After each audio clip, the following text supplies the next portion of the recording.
आप मोदी सरकार के कामकाज से संतुष्ट है? तो जो पहला सवाल हमने देश की जनता से पूछा उसमें प्रश्न यही था कि क्या आप मोदी सरकार के कामकाज से खुश हैं?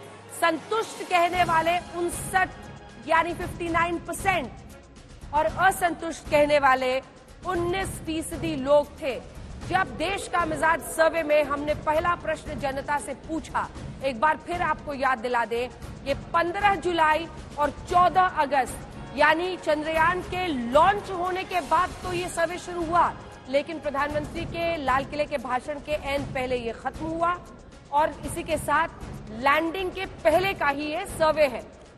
ऐसे में जब हमने देश की जनता से पूछा तो 59% लोगों ने कहा कि हाँ हम संतुष्ट हैं, वहीं 19% लोगों ने कहा कि हम असंतुष्ट हैं। जो अगला सवाल हमने सरकार की उपलब्धि पर पूछा है, अगला सवाल, सरकार की सबसे बड़ी उपलब्धि आप क्या मानते हैं? जब यह प्रश्न हमने जनता से पूछा तो फिर सबसे ऊपर था कोविड-19 महामारी से निपटना। जी हां, विपक्ष जिस मुद्दे पर सबसे ज्यादा घेरता है, जनता ने उसी में सबसे बड़ा टिक मार्क दिया है इस सर्वे में। 21% लोग ये मानते हैं कि हम सरकार की सबसे बड़ी उपलब्धि मानते हैं कोविड-19 महामारी से निपटना। दूसरा, भ्रष्टाचार रहित सरकार दूसरे नंबर पर आया। 13% लोगों ने भ्रष्टाचार रहित सरकार के लिए बात कही है, जैसा कि हम आपको दिखा रहे हैं। फिर देखिए अनुच्छेद 370 का हटना 12% लोगों ने कहा। अब इस तरफ जब आप देखेंगे तो दिलचस्प आंकड़े यहां पर भी हैं, क्योंकि राम मंदिर, काशी विश्वनाथ कॉरिडोर, इन सबको 11% लोगों ने सबसे बड़ी उपलब्धि बताया है। उसके बाद कल्याणकारी योजनाएं 6%, आधारभूत सुविधाएं 7%, पाकिस्तान चीन विवाद पर भी 2% लोगों ने अपनी बात कही है। सरकार की सबसे बड़ी उपलब्धि बनकर आ रही है जनता के मिजाज के हिसाब से कोविड-19 महामारी। तो बड़ी खबर इस वक्त की आपको बता दें, इंडिया टुडे सी वोटर के सर्वे के अनुमान के हिसाब से 59% लोग जहां मोदी सरकार के कामकाज से खुश नजर आ रहे हैं, वहीं 21% यानी सबसे ज्यादा लोगों ने कोविड महामारी से सरकार का निपटना सबसे बड़ी उपलब्धि बताई है और भ्रष्टाचार से निपटना दूसरे नंबर पर है। अब जो तीसरा प्रश्न हम आपको दिखाने जा रहे हैं वो बहुत दिलचस्प है। सरकार की सबसे बड़ी नाकामी क्या मानते हैं? सबसे बड़ी कमी मौजूदा सरकार में आपको क्या दिख रही है? तो नाकामी में सबसे ऊपर है 25% के साथ महंगाई। जी हाँ, वही महंगाई जो आपको आपके घर में हिट करती है, चाहे वो सिलेंडर, टमाटर, सबकी कीमतों को लेकर इजाफा हो, दूध, और इसी वजह से 25% लोगों ने, जैसे आप देख रहे हैं संजय जी, 25% लोग, 1/4 लोग कह रहे हैं कि सरकार की सबसे बड़ी नाकामी महंगाई है।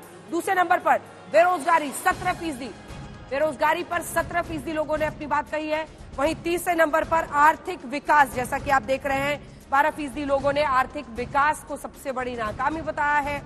कोविड महामारी पर भी दिलचस्प है, जहां सबसे बड़ी उपलब्धि में भी सबसे आगे था, वहां नाकामी में भी चौथे नंबर पर कोविड-19 महामारी है। ये इंटरेस्टिंग आंकड़ा है। उसके बाद नोटबंदी पर आप आइए तो 3% लोगों ने, और मुझे लगता है जो 2000 के नोट्स को वापस बहुत स्मूथली किया गया, इस वजह से भी शायद अब नोटबंदी के मुद्दे पर बहुत कम लोग उसे नाकामी मान रहे हैं, 3% सिर्फ। वहीं 5% लोग आप देख रहे हैं सांप्रदायिक हिंसा को लेकर भी प्रश्न खड़े कर रहे हैं और इस सरकार की सबसे बड़ी नाकामी उसे बता रहे हैं। तो सरकार के नजरिए से सबसे बड़ी नाकामी जनता की नजरों में जुलाई अगस्त के महीने में है इन्फ्लेशन, महंगाई, रोजमर्रा की चीजों की कीमतें, और यही उन्हें सबसे ज्यादा परेशान कर रही है। 17% लोगों ने महंगाई पर भी। अब हम आपको बताते हैं अगला प्रश्न जो हमने पूछा, अभी देश की सबसे बड़ी समस्या क्या है आपकी नजर में? जब जनता से हमने ये पूछा तो इस बार फिर महंगाई पर मुहर लगी। लगभग वही आंकड़ा है, 24, 1% सिर्फ घटा है। 1/4, 1/4 हिस्सा महंगाई को सबसे बड़ी परेशानी कह रहे हैं। लेकिन यहां पर बेरोजगारी ने छलांग मारी है 17% से 24% पर, और वो टाई करता हुआ दिख रहा है महंगाई के मुद्दे से। सबसे बड़ी समस्या के तौर पर बहुत लोग माने, अगर हम माने तो 48, लगभग देश में जो ये सर्वे है उसकी आधी आबादी कह रही है महंगाई और बेरोजगारी सबसे बड़ी देश की समस्या है, और सबसे बड़ी नाकामी के तौर पर भी इन्हीं दोनों को पॉइंट आउट किया जा रहा है। उसके बाद तीसरे नंबर पर है गरीबी 8%, भ्रष्टाचार 5%, कृषि संकट 5%। जो अगला सवाल, हमने 2 सवाल मणिपुर पर पूछे हैं, मणिपुर के भी सवालों पर हम आएंगे, लेकिन उससे पहले आपको बता दें, जो हमने प्रश्न किया कि आपकी राय 370 की विदाई को लेकर क्या है, ये देखिए, जब हमने सबसे बड़ी समस्या पर पूछा तब लोगों की राय क्या थी। मणिपुर हिंसा पर आपकी राय क्या है? 30% कहते हैं ये केंद्र सरकार की नाकामी है, 25% कहते हैं राज्य सरकार की नाकामी, 20% इसे केंद्र और एक बार फिर से दिखा दीजिए विपक्षी पार्टियों की नाकामी भी 14% लोग इसे बता रहे हैं। ये दिलचस्प है ये आंकड़ा संजय जी। जनता की राय में अगर आप देखें तो ये मामला आपके सामने आता हुआ दिख रहा है, जिसमें केंद्र और राज्य दोनों की नाकामी, मतलब केंद्र को आप ले लीजिए 30%। अगर आप ये भी देखें तो बहुत दिलचस्प है कि जिस दौरान ये सर्वे किया गया है, मॉनसून सत्र चल रहा था पार्लियामेंट का और मणिपुर का मुद्दा छाया हुआ था। 30% लोगों ने केंद्र सरकार, फिर 25% राज्य सरकार, तो ये मिला लीजिए आपका हो जाता है 55%। और 20% कह रहे हैं केंद्र और 20 राज्य, वो भी जोड़ दीजिए तो पहुंच जाता है ये 75% पे, जो कह रहे हैं कि केंद्र राज्य या फिर केंद्र और राज्य।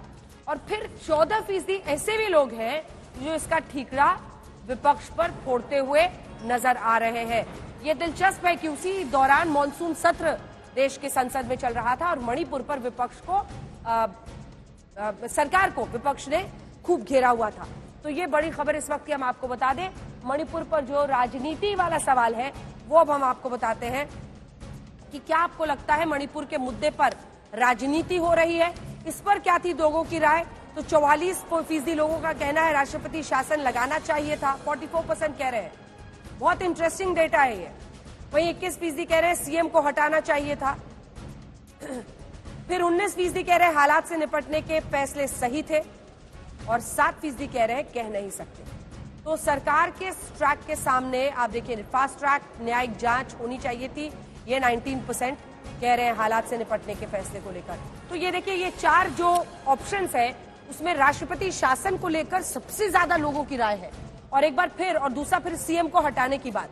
तो दोनों में सरकार की नाकामी दिखती है, उसको आप जोड़ दीजिए तो ये सीधा हो जाता है आपका 65%। 65% लोग स्ट्रेट अवे कह रहे हैं कि या तो आप वहां पर राष्ट्रपति प्रेसिडेंट रूल लगाते या फिर आप सीएम को आपको हटाना चाहिए था। और फिर उसके बाद से राय आ रही है कि आपको फास्ट ट्रैक न्यायिक जांच होनी चाहिए थी, 19% कह रहे हैं, और सभी पार्टियों को मणिपुर भेजना चाहिए था, ये कहने वाले 7% लोग। तमाम खबरों को देखने के लिए, पढ़ने के लिए aajtak.in पर जरूर जाएं और अब आप आज तक के ऐप को भी डाउनलोड कर सकते हैं। डाउनलोड करें आज तक मोबाइल ऐप। आज तक के साथ लगातार जुड़े रहने के लिए डाउनलोड कीजिए आज तक का मोबाइल ऐप और लगातार जुड़े रहिए आज तक के साथ। डाउनलोड करें आज तक मोबाइल ऐप। आज तक के साथ लगातार जुड़े रहने के लिए डाउनलोड कर लीजिए आज तक का मोबाइल ऐप। दिन भर की हर खबर से मेरे साथ रहिए खबरदार। डाउनलोड करें आज तक मोबाइल ऐप।